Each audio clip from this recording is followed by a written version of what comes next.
just want to tell you, I mean, this is the only guy that I know that has recorded with Bill Monroe and the Rolling Stones. So, and then everybody in between, Elton John, Linda Ronstadt, the Eagles. So, and he actually was kind enough to record on my own project. So it's one of, I was very proud of that. But Byron lived in California for years. He and his wife Betty. He was a member of the Byrds, the Flying Burrito Brothers. He had a band called Sundance, which featured Vince Gill for a while, if y'all remember him. And then for years toured with Dan Curry and John Hickman and Berline Curry and Hickman. And then later on that formed into California. They've been all over the world. And then he's moved back here to Oklahoma, living in Guthrie. He has a festival called the Oklahoma International Bluegrass Festival, and I've been proud to be involved in that. I actually got to MC a portion of that the other day called the Random Band Jam, and I got to tell a lot of corny jokes in between. And my wife told me tonight, do not tell those jokes. But please make welcome Mr. Byron Berline.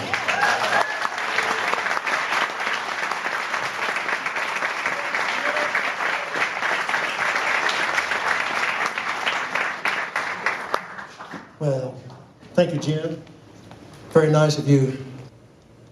I'm going to take you back a few years, if that's okay, to 1963. I was a student at the University of Oklahoma. I just quit football, and we won't talk about football from the university.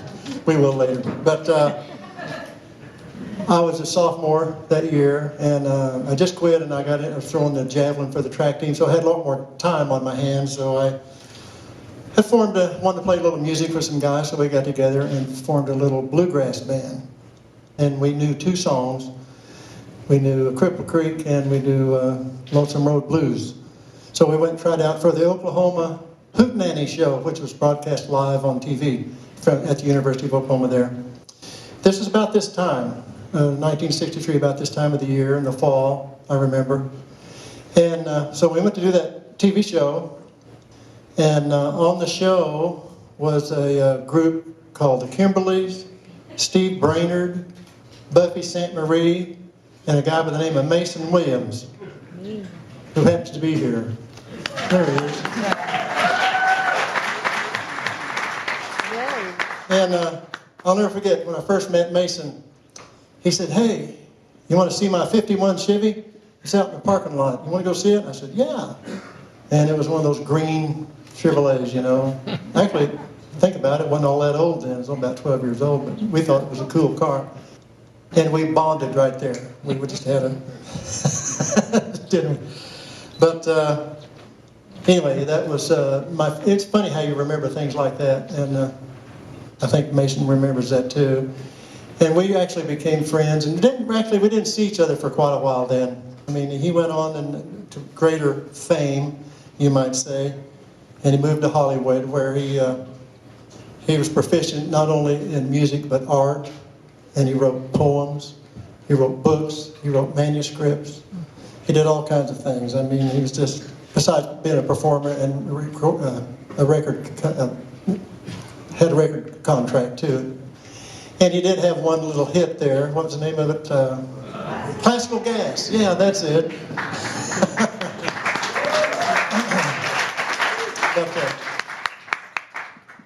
and he did some outrageous things. Mason is a very witty guy, and like I say, I've known him for 50 years now. And if you remember, of course, he was a writer for the Smothers Brothers show and some for the Saturday Night Live, comedy writer. But he did some amazing artwork. You might remember the life-size bus that he created. And also, he made the biggest sunflower that ever was. He created that from the sun being the center of the flower. He had a skywriter with an airplane come and do all the petals, and then the stem go down to the horizon. That was quite an idea. And he did that. And I remember he had the glass guitar. It had water in it and goldfish swimming in it, and he actually played it. That was pretty clever. Then later on, when I was playing with Mason, he wrote a song called Weirdos After Midnight.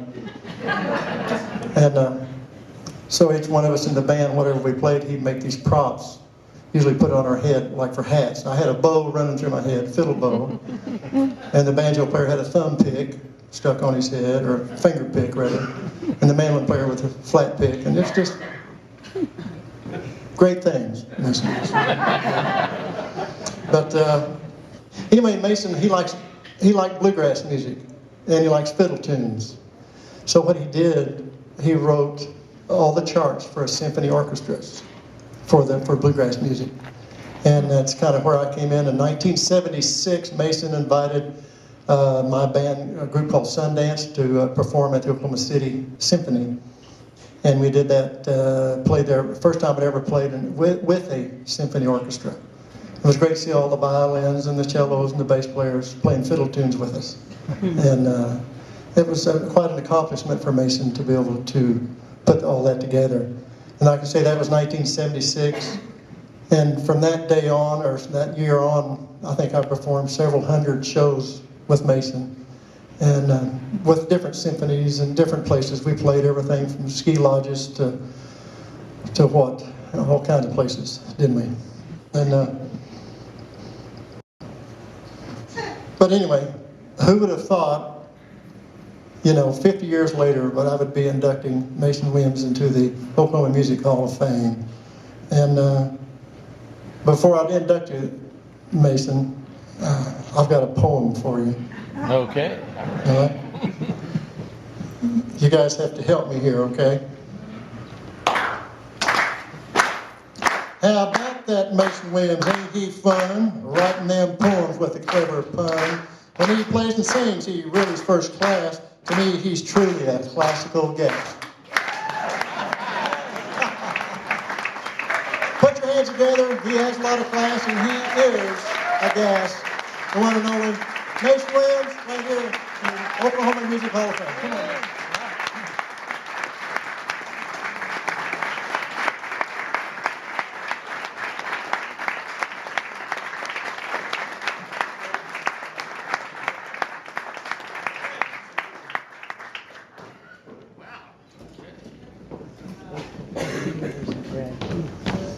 Well, playing with Byron was a dream come true because, I grew up listening to country music. I had an aunt that was crazy about Hank Thompson, Hank Snow,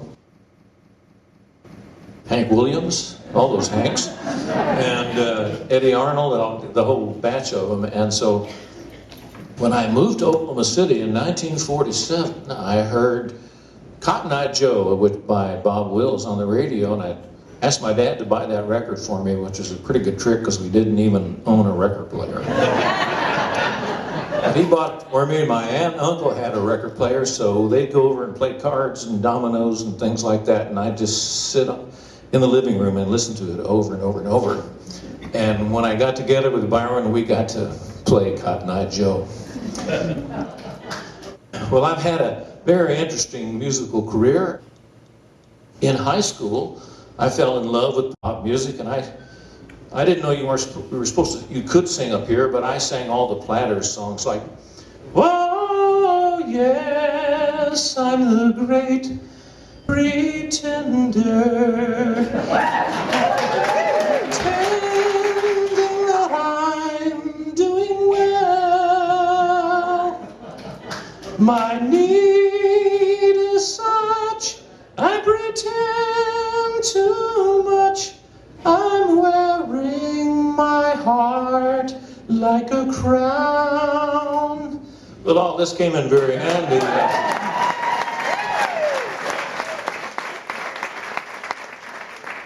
If you wanted to yodel.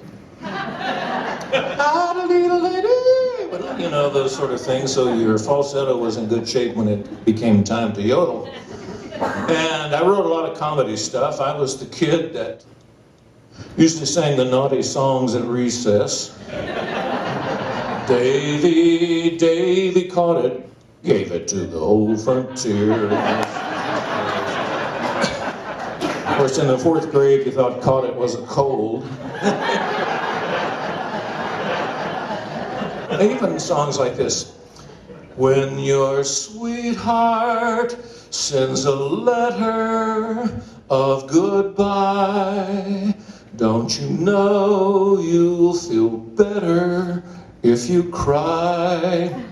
My version was, when those gas pains start moving toward your heart, don't you know you'll feel better if you cry?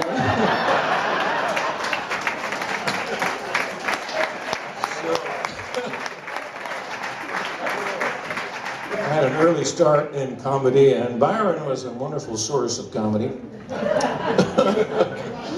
And let's see, well, then I got interested in folk music.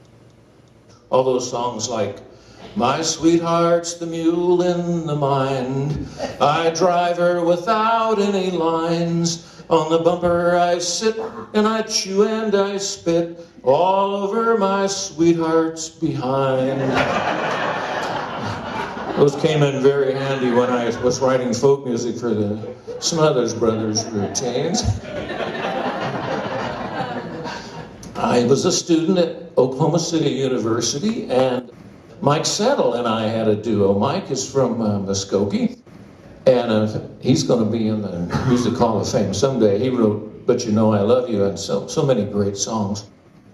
And so I really got my start there in Oklahoma City, I would say, in the music business as a folk singer. And I would learn every song off of a Burl-Ives record or every song in a book, and I got quite the music education in school, but also the sort of the one that was in the folk clubs and other places. I was in the Navy for a couple of years and was stationed in San Diego, and I went to would go up to Los Angeles and got to sing at the Troubadour and all those Ice House, all those places there. And that's where I met the Smothers Brothers. And when I got involved with the Smothers Brothers, all those 300 folk songs I learned were really handy for writing comedy bits for them. I even wrote their theme.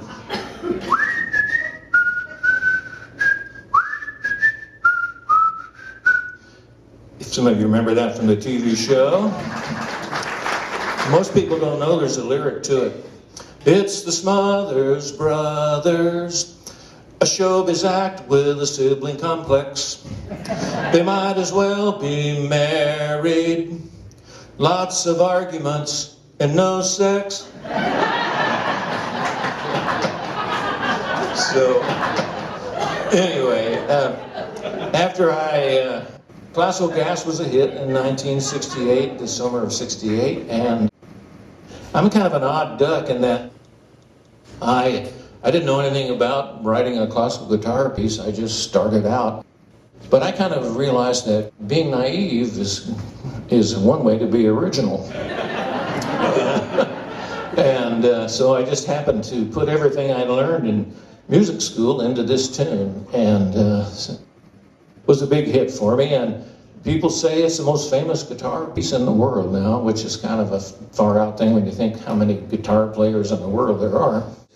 After Hollywood, I started playing concerts with Byron, and we played 135 or something shows like that together, and 40 of them with orchestras. And Byron was such an inspiration to play with, and I'm so delighted that I have all these connections with Oklahoma. In fact, the Chickasaw Nation is using Classical Gas in one of their commercials, or I guess it's a promo for the work they're doing, and that's quite the honor. So I'm delighted to be back home. There's just nothing like being back home. And it's wonderful and thunderful. I'm sure you will realize. So thank you very much, and I will enjoy playing tomorrow with a great string group from Oral Roberts University. And I'm going to play with Barry Patton, who plays with Byron, and Barry plays Bones. Oh, we used to have so much fun playing with Barry. My introduction for him was, Barry, get your bony aspirations out here. So he will be with me tomorrow night, and I'm delighted to play again with people from Oklahoma. Always the greatest. Thank you.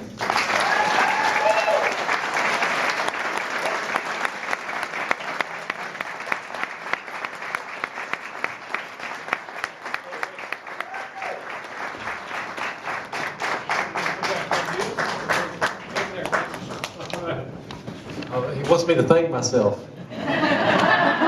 Or spank myself. I don't know what he said.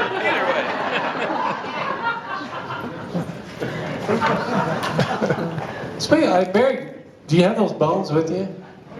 Could you come up here and demonstrate those? Because you always steal the show. I'd love to see that. He steals every show. Yeah, come on up here. Barry Patton. Yeah. And tonight's a first, because tonight's the first time I've ever seen Byron Berline rap.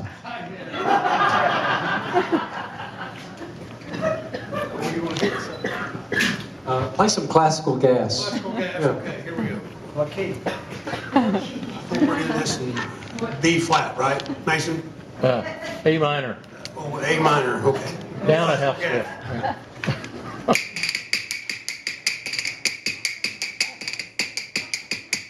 Yeah, that's it.